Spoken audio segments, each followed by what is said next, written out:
Support for this Super Soul conversation comes from the Laughing Cow Cheese. Here's some food for thought. The Laughing Cow Cheese is the perfect snack time companion for whatever your taste. With 9 varieties of undeniably delicious cheese, it's the kind of snack that plays well with others. Perfect for pairing with any of your favorite snack time go-tos. Just unwrap a wedge of creamy, irresistible The Laughing Cow Cheese and enjoy the feeling of you time. You've earned it.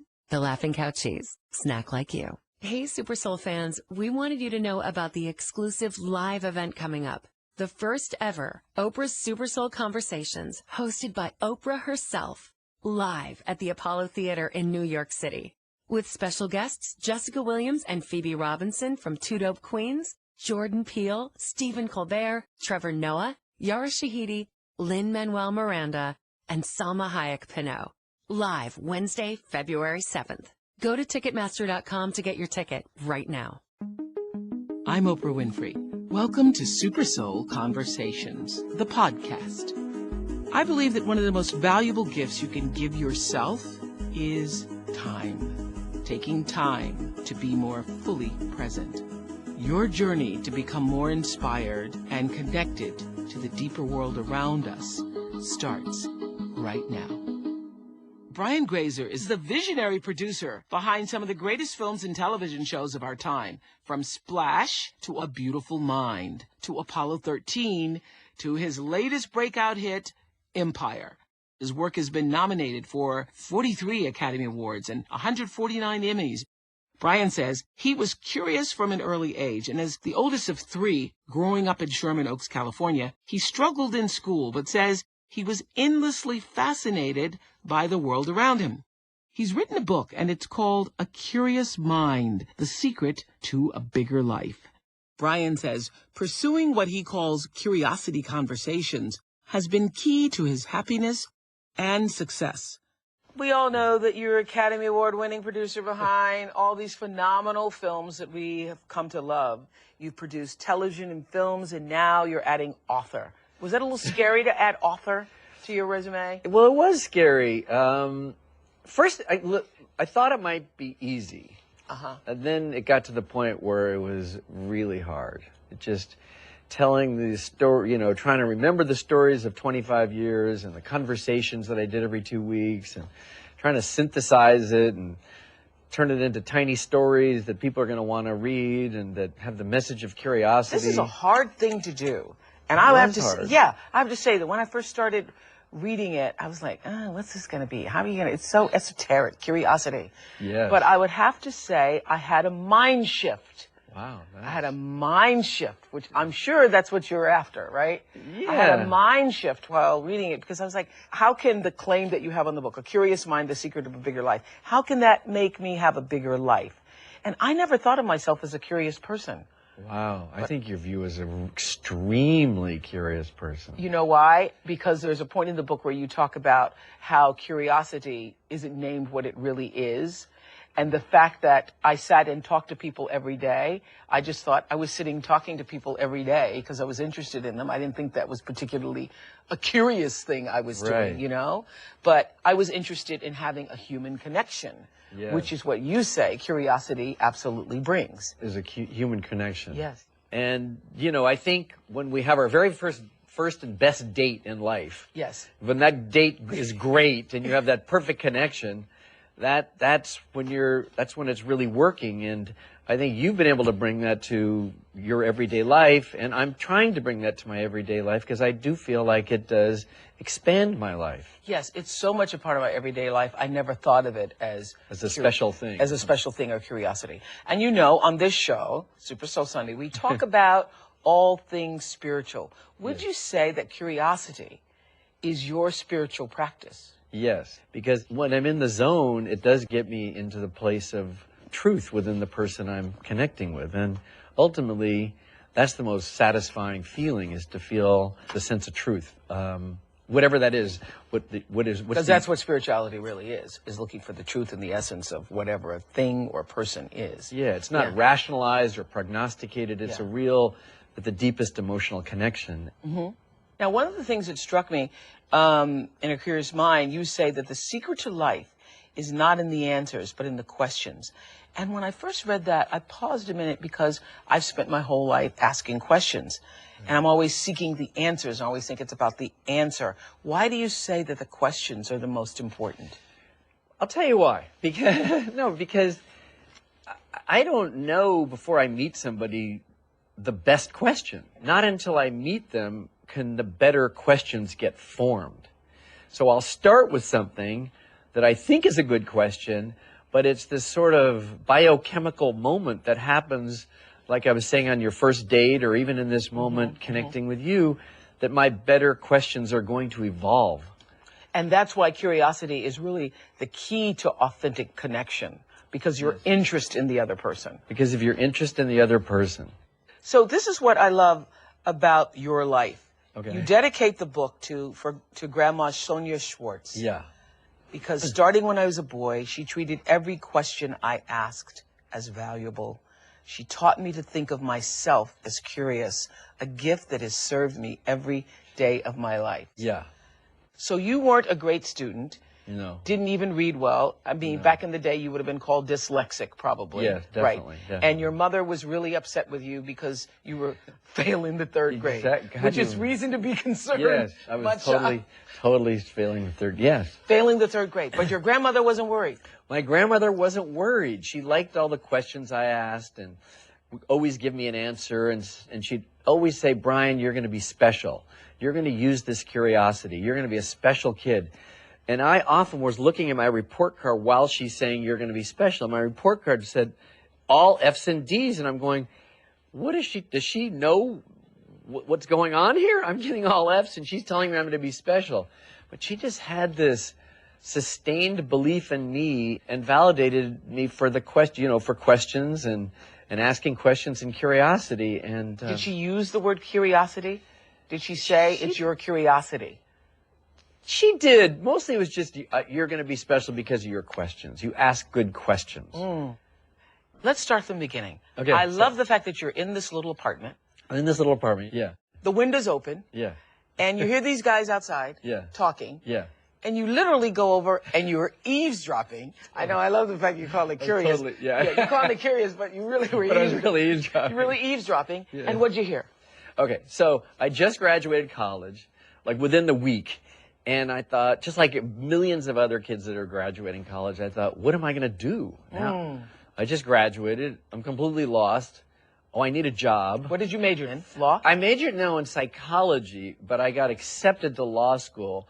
But I was positive I'd never get through law school. And even more positive, if I got through, I'd never pass the bar. So I was just, a normal kid, kind of terrified and confused. What do I do? Yeah. But then I hear these two graduate students of law school talking outside my window, and I overheard one of them say, I just had the cushiest job of all time. And I thought, cushy? What? That means the easiest job. Yeah. And they said, yeah, at Warner Brothers, legal affairs, a man named Peter Connect. And I listened to the conversation, why it's easy, so great. They gave you a company car. I immediately call information, get a hold of Warner Brothers Legal Affairs, get Peter Connect on the phone. I got the job that day. Wow. And all of a sudden, I had this job where I was just to deliver papers, Warner Brothers papers. So first one was basically to Warren Beatty, and I was to leave it with a receptionist. And I said, no, I can't leave the papers with anybody. I have to hand them to Mr. Beatty directly. You said that instinctively? Yeah, I said that instinctively. Okay. Because what? You wanted to meet Warren Beatty? I really wanted to meet Warren Beatty. And I thought, well, he was so accomplished. Yeah. And, he's an Adonis. Yeah. But at the same time, he's gigantically talented. And I thought, why not? I'm not hurting anybody. If he's available to meet me, he's likely to say yes. And he did say yes. And that was the beginning. So you get this job, and then you create this rule that you're not going to drop off the papers. No. That you say to the assistants, I have to meet the person directly. Yes, I have to hand it to them directly. And everybody just believed that. Everyone just accepted it. This is what I think is amazing. Somebody really important vacated a big office. Big office. Yeah. And you said, can I just move in there? Yes. Okay, so what happened is I had this teeny little office that Peter Connect, my boss, head of the legal department. Yeah. Then his boss, who was head of business affairs, got fired, who had a giant office like the size of a handball court, as big as this room. Yeah. And I said to my boss, can I use this other office? And he said, sure, no problem. That giant office was right outside the 3 executives that ran Warner Brothers. And I literally just sort of hung outside my door and nearby, and they'd say, why don't you just come in and sit on my couch? And I want you, this is how you're going to learn what show business is about. Is that when you decided, I like this movie business, and maybe I'll be a... Maybe I'll be a producer. Maybe, but... Did you even know what a producer was? I didn't know what a producer was. I didn't know what anything was. But sitting in that office near the 3 executives, I learned the language. Yes. And learning the language, it's like going to another country. If you learn the language, you can do things, and it becomes demystified. You understand where the leverage lies. So when I was in that office, I started this practice of meeting people that were in show business every day, including Lew Wasserman. The Lew Wasserman. The Lew Wasserman, who was the patriarch of kind of modern entertainment. Yeah. And before Lew Wasserman, I've sort of successfully met different individuals. But when I met him, as I got off the elevator on the 15th floor, I saw him coming at me. And he gave me that look like, don't waste my time, kid. And usually I could get through this, navigate through it, but I could tell I couldn't with him. And I started out with my opening sentence, and he just said, look, you don't have much to say. Wait here a second. And This is Lew Wasserman. This is Lew Wasserman, who basically created Universal Pictures and MCA. Yeah. And he says, wait a second, kid. He won't even let me go in the office. He meets me at the lobby as I get off the elevator. And he goes into his office, gets a big legal tab and a number 2 pencil. And he says, hold this. He says, put the pencil to the paper, and it's worth more than it is at separate parts. And I thought, what's he mean? And he said, okay, now get out of here. So, what's he mean? Yeah, I wasn't sure what he meant because I was also really nervous. And what's he mean by that? Yeah, he means your time is limited in this space. That's what he means. He means my time is limited in that space for sure. And get back on that elevator. Yeah, with my number 2 pencil. But what he meant was like you have to own your own ideas. You don't have any, because I had no money. I really had kind of a fake job, you know, this little law clerk job. And he said, you don't know anybody. You're not the nephew or cousin of some movie star. You're a nice enough kid, but you don't have any connections. You don't have the money to buy a book to turn into a movie. So the only thing you've got a chance at is like creating out of nothing an idea. And I thought, well, wow, that's actually kind of democratized because anyone can put the pencil on the paper. And even though I never thought of myself as a writer, I could just dig stuff out of my imagination. So is that where Splash came from? So Splash was birthed out of that moment that I had with Lew Wasserman kicking me out of his office. Wow. More of our Super Soul conversation after this. Super Soul Conversations is supported by Rise and Grind, the new podcast from Shark Tank's host, Damon John. Learn how to make the most of 24 hours and subscribe to Rise and Grind in your favorite podcast app. Long before Damon John was helping entrepreneurs on Shark Tank, he was sewing hats by hand at his mom's house in Hollis, Queens, and selling them on the street. How did Damon turn that business into FUBU, a multi-billion-dollar fashion company? He learned to out-hustle the competition every day. On Damon's new podcast, Rise and Grind, entrepreneurs like Barbara Corcoran, Tyler the Creator, and Wendy Williams share the secrets they use to outperform, outwork, and out-hustle their way to the top, just like he did. The first episode has Gary Vaynerchuk. Hear how he turned his family wine store into a massive online business and built a media empire in the process. Subscribe to Damon John's new podcast, Rise and Grind, in Apple Podcasts, Stitcher, or wherever you listen. How is it that you've come to understand that curiosity can make us more successful, make us more connected, make us more adventurous, make us all the things that you talk about in A Curious Mind? Well, good question. I mean, I guess the best way I would say it is that it's done that for my life, and there's evidence that it worked, because I grew up this tiny little middle-class neighborhood, and I didn't leave it. Went to college. I was 22 miles away, but literally, I didn't know very much. But I did use this curiosity to meet new people in subjects that I would have never learned anything about. And by meeting these new people, it's given life to movies and television shows I've done. It's helped me in my personal life with my children.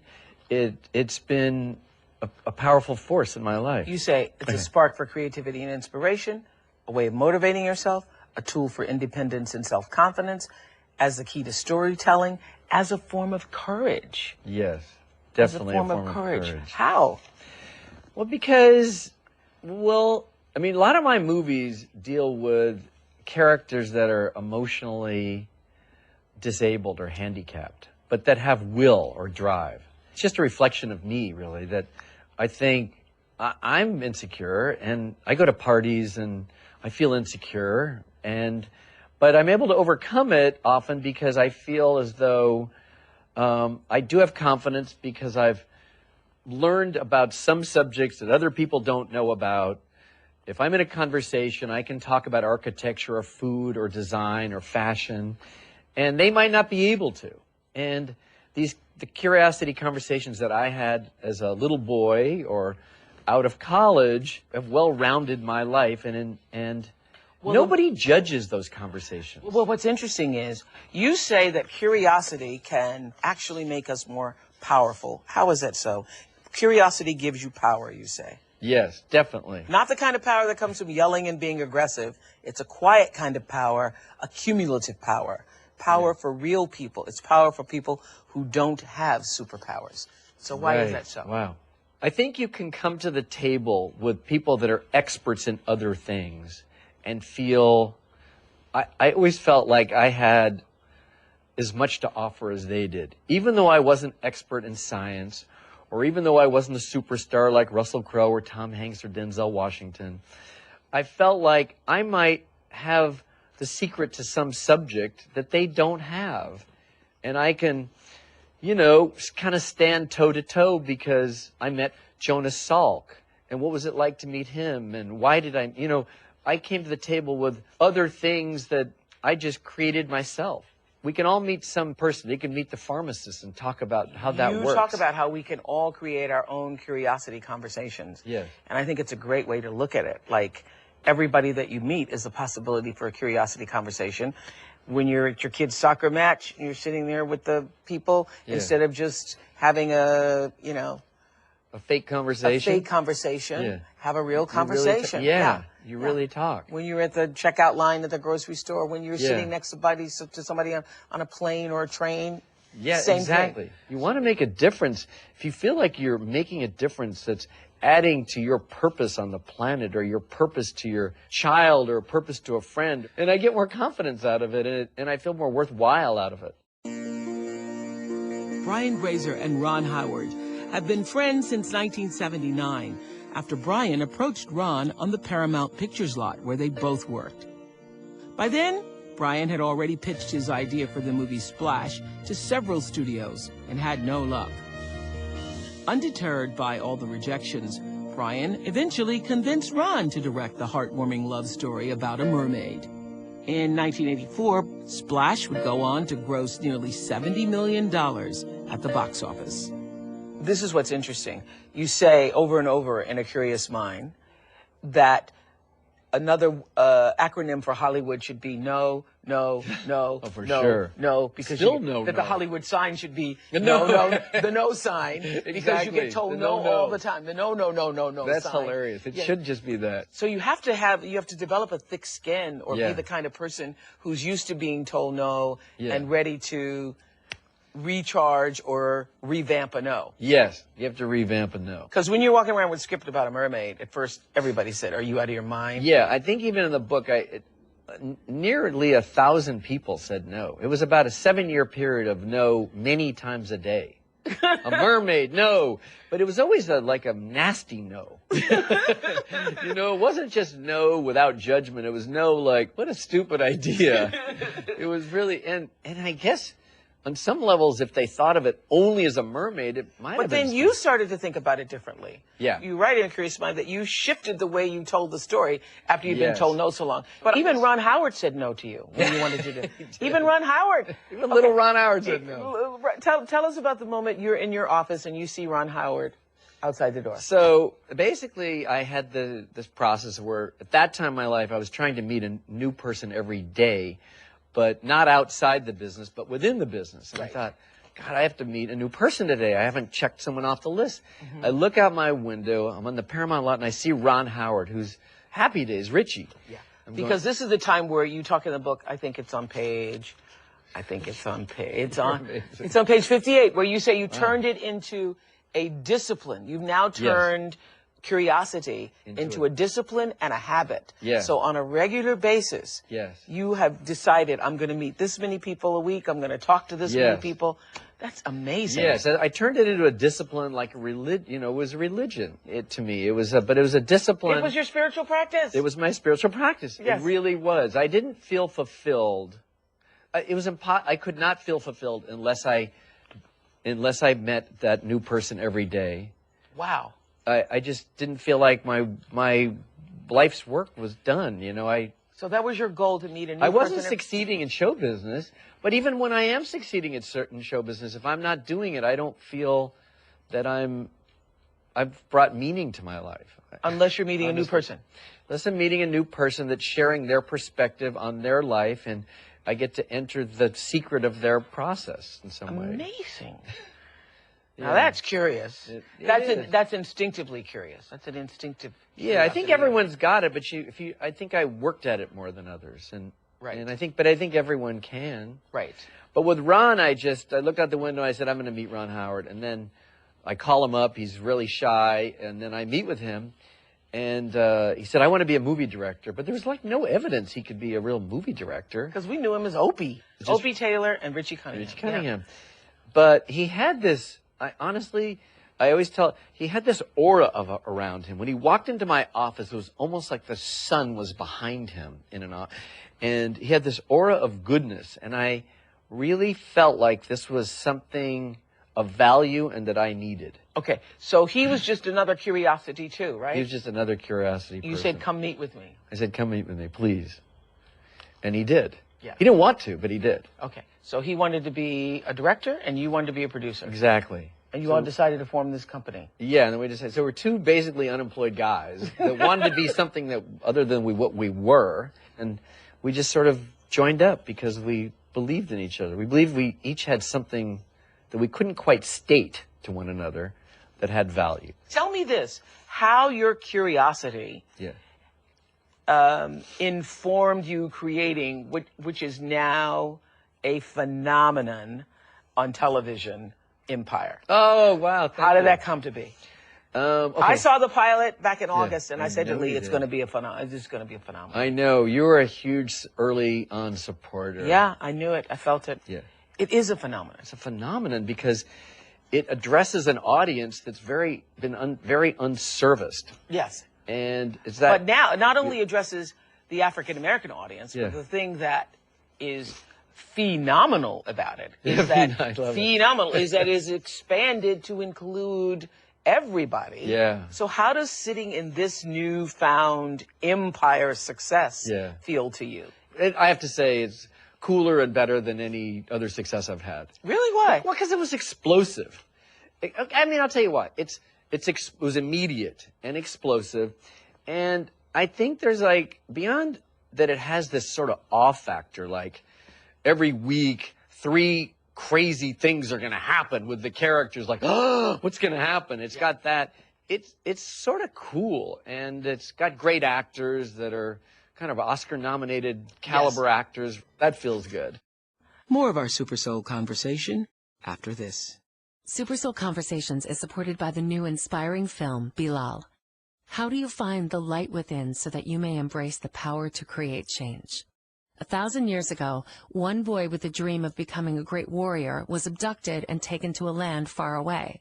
Thrown into a world where greed and injustice ruled all, he grows accustomed to the hopelessness of captivity until he finds the courage to raise his voice and make a change. Starring Adewale Akinnuoye Agbaje, China Anne McClain, Jacob Lattimore, and Ian McShane, Bilal is inspired by the true story of a real hero who earned his remembrance in time and history. The Hollywood Reporter says Bilal is a grand-scale, fast-paced animated adaptation that is both empowering and inspiring in its call for social justice and equality. Don't miss the epic tale of Bilal, rated PG-13. Opening in select theaters February 2nd. Bilal. Experience the power of one. How has curiosity informed your film work? Well, curiosity has informed my film work for several reasons. The most effective films are the ones that ignite emotion in others. Of course. And you know that only too well. But so when you can have these ideas and you can have empathy, which is the most important thing. But if you can't convert that empathy to images that ignite the empathy and emotion, you're not really communicating.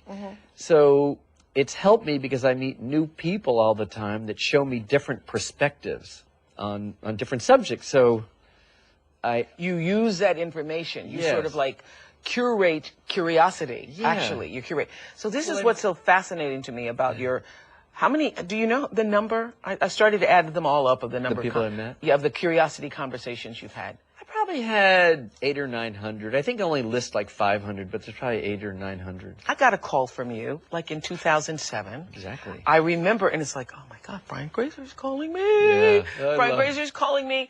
And I remember saying, well, I didn't want to inconvenience you. You were telling me Yes. that you were doing these conversations. Yes. And I didn't know what you were talking about, but I Yeah. thought, well, maybe he wants to do a movie. I don't know. So love I it. go and That's great. I think I met you for breakfast. You did. You That's- say in the book that, I don't remember it. I came to breakfast in my pajamas. You came in your pajamas. You had a robe and a pajamas on. I came to breakfast in Yeah. my pajamas? And we had like a later breakfast around. What was I thinking?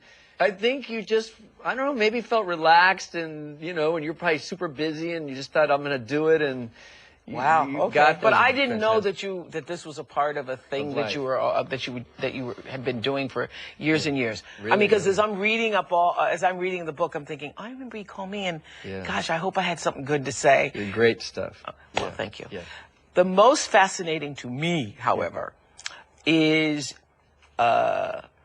Chief Daryl Gates. Yeah. He was a police chief, one of the more important police chiefs and renowned police chiefs in America, but he was also somewhat polarizing because of his level of power in the city of Los Angeles. Yeah.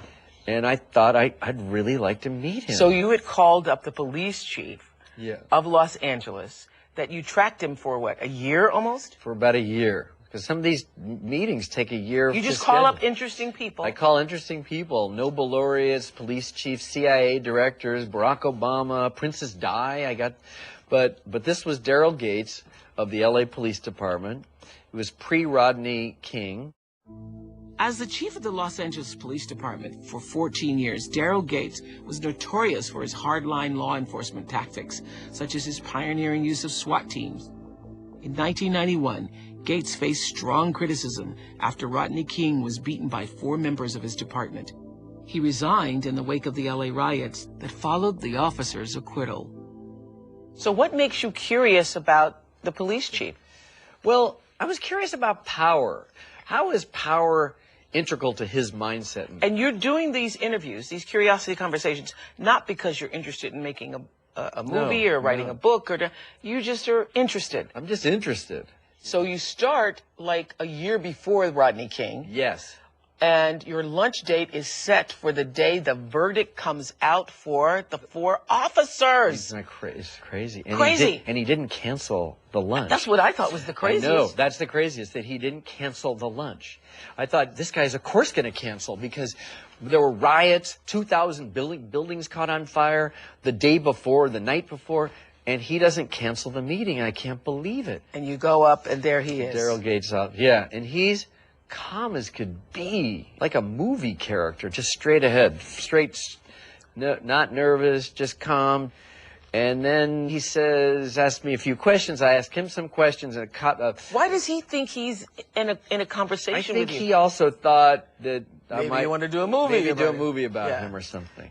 And during that lunch, didn't somebody walk in during that lunch and say, You're on TV. Yeah. A high-ranking lieutenant came in with really, frightful.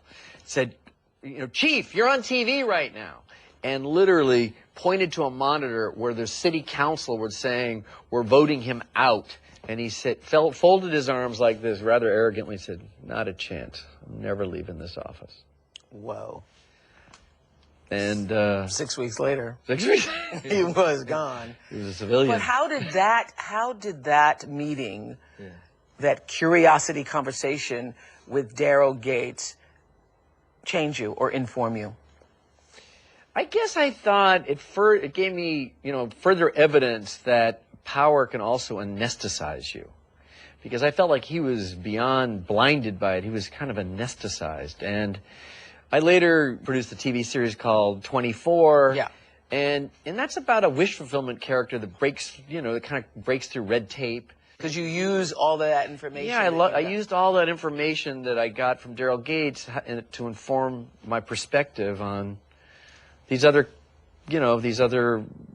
movies or television shows. I love what you said when you left the office. I was looking for the exact quote.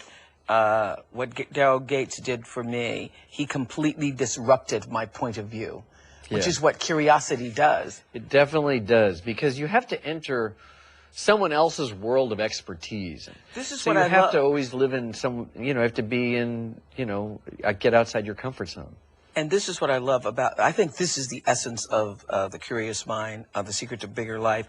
I think when you say we are all trapped in our own way of thinking, trapped in our own way of relating to people, we get so used to seeing the world our way that we come to think that the world is the way we see it.